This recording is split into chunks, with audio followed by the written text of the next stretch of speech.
Bonjour à tous et bienvenue dans les épisodes des podcasts de Cryptosphère. C'est un plaisir d'être avec vous aujourd'hui en compagnie de Thibaut. Comment Salut tu vas? Maxime. Ça Bah se écoute, ça va, passe? merci.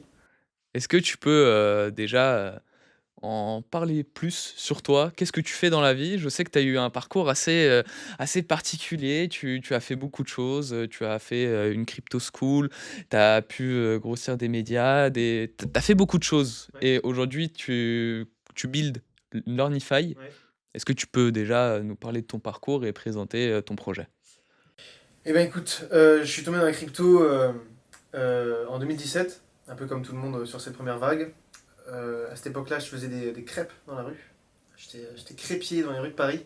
Pour une petite anecdote, j'avais un triporteur, c'est un gros Ouais. vélo avec une machine, et je me baladais, je faisais de la vente à la sonnette de crêpes. J'étais school dropout, enfin bref, j'avais rien pour réussir. Et les bitcoins a été une évidence pour moi en fait, qui était déjà complotiste à l'époque.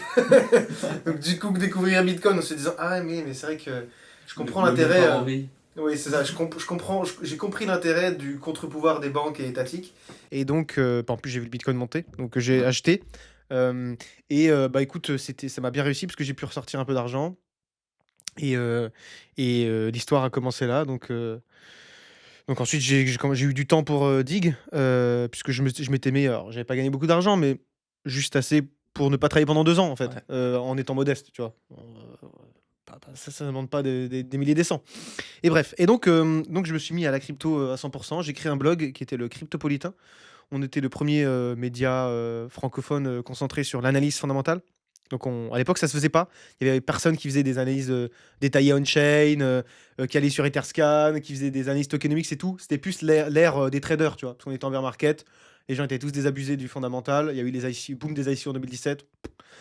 Donc du coup, on est arrivé en 2020 avec un média qui parlait d'analyse fondamentale et on a drop des pépites. On a drop des pépites, Ocean Protocol qui a fait x20, on a parlé d'UOS plusieurs mois avant Asher sur sa vidéo et tout. Bref, on a fait vraiment les bons coups. Pour l'anecdote, j'ai trouvé AXS, donc Axie Infinity, à 40 centimes. Il est monté à 240 $. Ah oui. J'ai vendu à x10, malheureusement.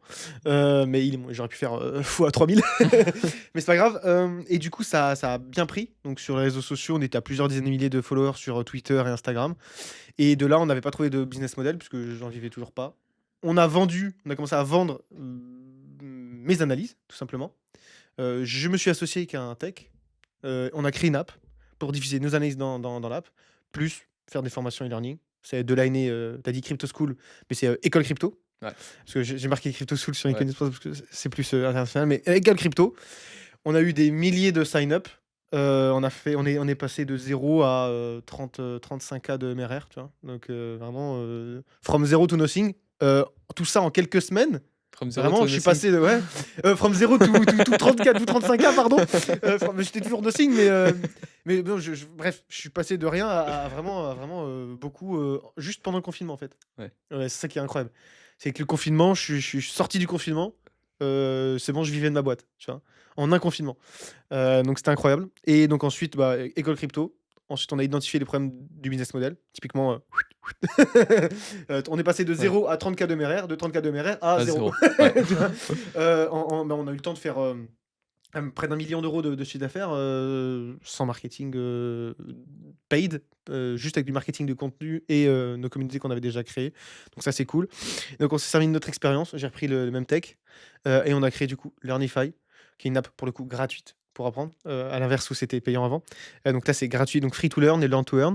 Et donc, il y a quand même beaucoup plus de tech, beaucoup plus de gamification dans l'app. Et c'est l'app que j'ai construite aujourd'hui. Donc, c'est une application de micro-learning gamifié, donc pour apprendre des choses au quotidien, notamment sur la crypto, mais pas que, et pouvoir gagner des cryptos même dans le process. Voilà.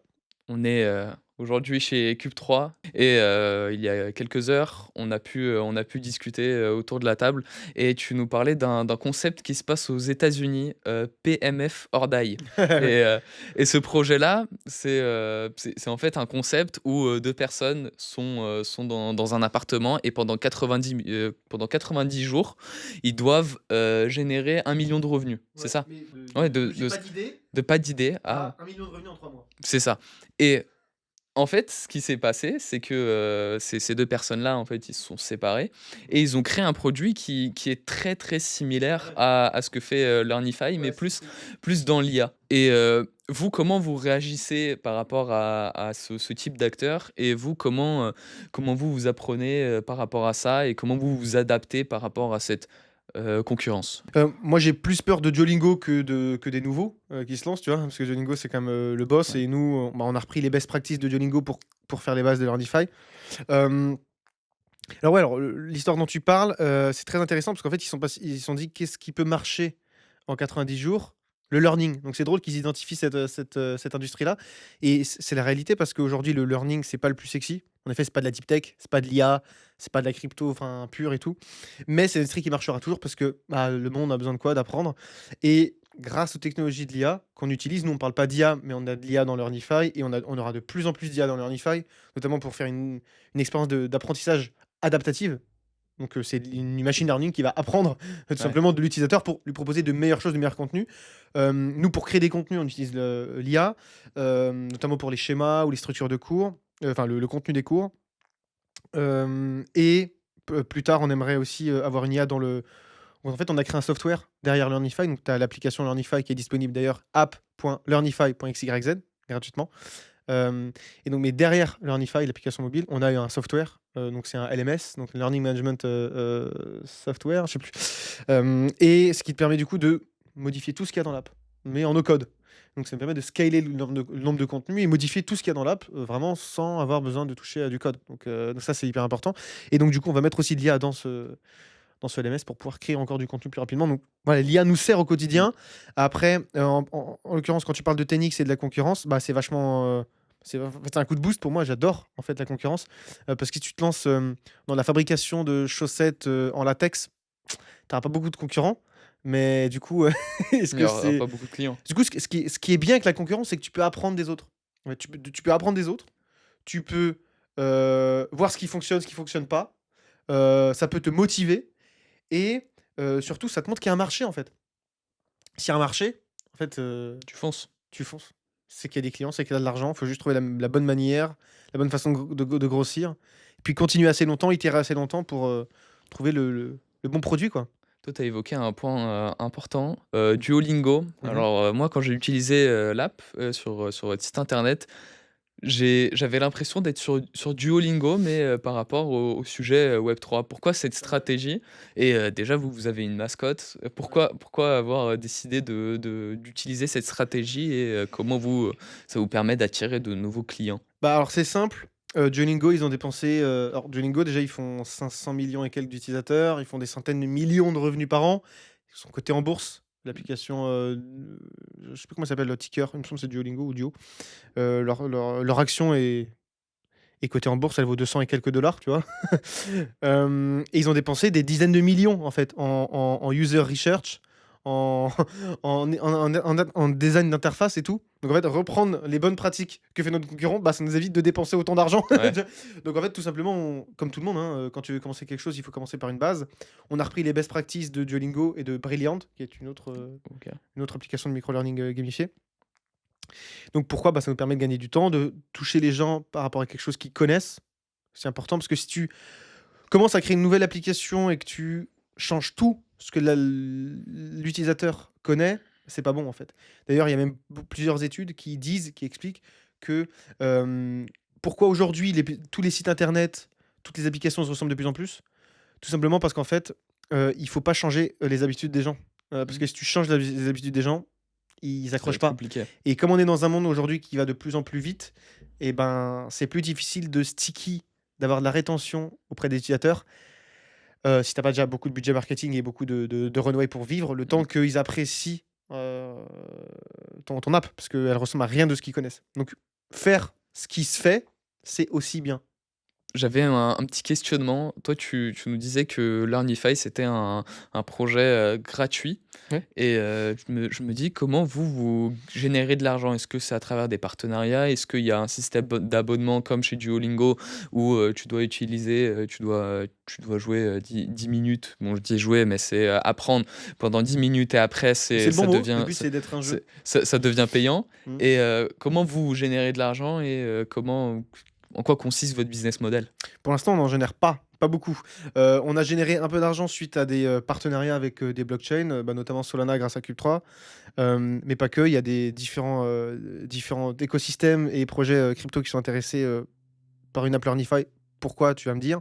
Parce qu'en derrière, on leur crée des cours, custom, sur, leurs problématiques, sur leur go-to-market, sur leur acquisition, avec aussi des modifications dans l'interface, enfin voilà, tout est custom pour le partenaire. On intègre leur blockchain également dans Learnify pour distribuer des récompenses et donc ça fait une campagne marketing, PR, éducation pour les boîtes, les écosystèmes avec lesquels on travaille. Pour l'instant, c'est comme ça qu'on génère de l'argent, mais on n'a pas encore vraiment un MRR, tu vois, qui arrive de manière récurrente comme tu pourrais imaginer. Mais voilà, on a signé quelques deals qui nous rapportaient qu'un peu d'argent, mais pour l'instant, on ne fait pas de MRR, voilà, pas d'abonnement. Par rapport au fait que ce soit gratuit, pour l'instant, c'est gratuit en effet, parce que le but pour grossir une application, c'est de gratuit. Après, Learnify Web3, c'est gratuit. Après, et on n'est pas exclu de sortir Learnify AI, qui lui sera payant. En fait, il y a différentes verticales dans Learnify, puisque le modèle est le micro-learning gamifié. On a le système de récompense, un système de learning, d'engagement. Mais après, rien ne nous empêche de sortir d'autres verticales et de faire Ouais. payer en fonction de. Donc, Learnify crypto est gratuite, puisque bah, nous, on monétise autrement. Mmh. Mais on va sortir une Learnify AI. D'ailleurs, on l'a pas dit, on l'a pas annoncé, mais on va sortir Learnify AI payante à quelque chose comme 3 € par mois. Donc, tu auras plein de perks dans l'application, des thèmes, de l'énergie limitée pour consommer le plus de cours possible, des récompenses en plus, des cours exclusifs, des choses comme ça. Top. Voilà, avec des cours sur l'IA pour comment apprendre à générer des prompts, ce genre de choses. Des choses qui servent. Voilà. Et l'idée, c'est de disrupter un peu tout le monde, parce qu'on peut se permettre de faire du volume. Et quand eux, ils vendent des coachings à 4000 ou des abonnements à 200, 100 balles, Là, c'est ah, nous, on peut 3-4 faire €. 4 euros, en Ouais, fait, ouais. puisqu'on est une app et que c'est notre modèle. Et l'idée, justement, c'est de pouvoir disrupter tout système d'abonnement. Enfin, et nous, quand on a lancé École Crypto, par exemple, pour te donner un exemple, à l'époque, tous les gens, ils vendaient des formations à 2000 €, tu vois, Mmh. sur la crypto. Nous, on arrive avec une app à 49 € par mois, où dès le premier mois, tu avais accès à la centaine d'heures de formation. Donc, en fait, tu pouvais t'abonner un mois, spons, Ouais, pendant tout tout, le mois et après annuler et, l'abonnement, ouais. partir tout seul, en fait. Parce que tu Mmh. pouvais gérer ton abonnement d'application. Donc, en fait, c'était notre état d'esprit. On veut monétiser, parce que quand même, faut vivre, mais on veut complètement rebalancer le game, comme a fait Free, par exemple, avec son abonnement à 3 €, Ouais. alors que tout le monde était à 50 balles. Ouais. Et 2 € même, c'était 2 €. Une pièce de Ouais. 2 € et alors que tout le monde était à 40. Et moi j'aime bien cet état d'esprit, pirate, et pour remettre de la balance en fait et de l'équilibre, là où ça a été déséquilibré parce qu'ils ont pris, l'avantage et l'aval sur les consommateurs. Donc Alors voilà. cet état d'esprit, de pirate, de signer des deals, imagine, on va remettre dans le contexte chaque, cubers qui vient en face de moi, je lui donne toujours un challenge à la fin de chaque émission Mmh.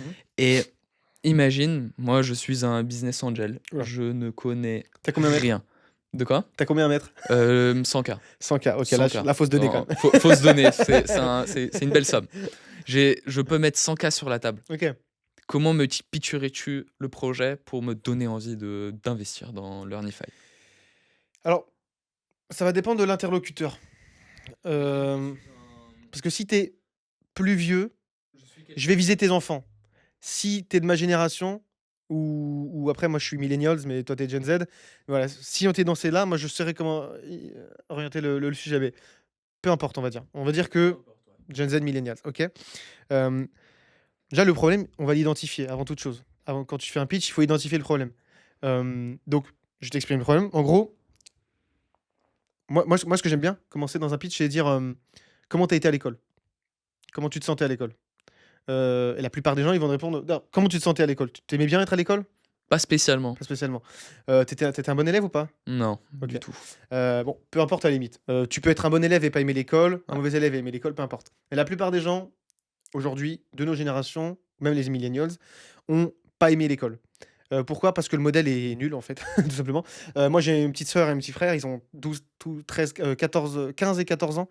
Et en fait, bah, c'est des quiches, et comme tous les gens de leur génération, puisqu'en fait, leur cerveau, ils sont nés avec Snapchat et TikTok. Et je pense que le constat à faire, c'est pas, le boomer qui dit: «Oh, la technologie, ça rend» non.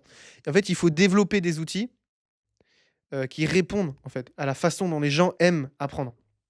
Donc moi, j'irai appuyer sur ça. Donc le problème, c'est qu'aujourd'hui, les gens n'aiment plus apprendre et que Learnify veut make education great again. Tu vois? Ouais. Pour faire, Un peu une trumpiste. ouais, mais ouais, mais comment dire? Le sigle Ouais, bien est sûr, bien, le en fait. l'idée. Nous, ce qu'on veut, c'est rendre l'éducation agréable, Ouais. à nouveau, en français. Voilà, agréable à Avant, nouveau. Donc ça, c'est le problème et ça, c'est la solution qu'on apporte. Ensuite, la solution, Learnify, c'est une application, du coup, mobile, qui te permet d'apprendre des choses au quotidien. Alors des choses, ça peut être, la crypto, l'IA, voilà, peu importe. L'idée, c'est de pouvoir faire apprendre n'importe quoi, n'importe qui. Que ce soit à travers des cours que tu suis, sur Learnify ou des cours, qui arrivera plus tard, que tu peux générer toi-même. Nous, notre idée à terme de Learnify, c'est, que tu puisses, je sais pas, tu as envie d'apprendre la guitare, peut-être un mauvais exemple pour la guitare, mais on peut imaginer sur la guitare. Tu vas apprendre la guitare, généralement la plupart des gens qu'est-ce qu'ils font? Ils font YouTube. Aujourd'hui, ils peuvent se servir de ChatGPT pour leur générer une façon d'apprendre, une méthodologie pour apprendre évidemment, mais dans tous les cas, tu vas devoir poncer à un moment donné, ouais. la guitare ou les trucs. Et ben, l'idée, c'est que tu puisses créer en quelques clics sur Learnify un cours qui arrive que pour toi, qui est personnel et que tu puisses te faire apprendre des choses et en plus dans un univers qui te motive. Donc l'idée c'est ça, le futur de Learnify. Donc de pouvoir te faire apprendre des choses, au quotidien sans le sentir, tout en étant récompensé. Donc ça c'est l'idée de Learnify. Voilà. Donc problème, solution et produit donc Learnify et aujourd'hui, bah, si tu as 100 000 € à mettre, bah, je suis prêt à te proposer un super deal. C'est quoi ton c'est quoi le deal? Super deal pour, je sais pas combien de pourcents je vais te proposer encore, mais en tout cas, le super deal, c'est que je te donne, le départ de la boîte et on travaille ensemble, sur Learnify et tu contribues à rendre l'éducation meilleure et tu embarques dans l'aventure. Voilà, Intéressant. Est-ce que vous, vous êtes prêt à mettre 100 000 € à la table? faut les avoir, hein. Dites-le nous dans les commentaires. Et merci beaucoup, Ah merci Thibaut. Maxime, C'était un merci à plaisir. vous. Où est-ce qu'on peut suivre, Learnify et vos aventures? Learnify-XYZ sur, Twitter, app.learnify.xyz ou tout simplement learnify.xyz sur notre site. Merci beaucoup et on se retrouve pour un prochain épisode des podcasts de Cryptosphère. Merci. À bientôt!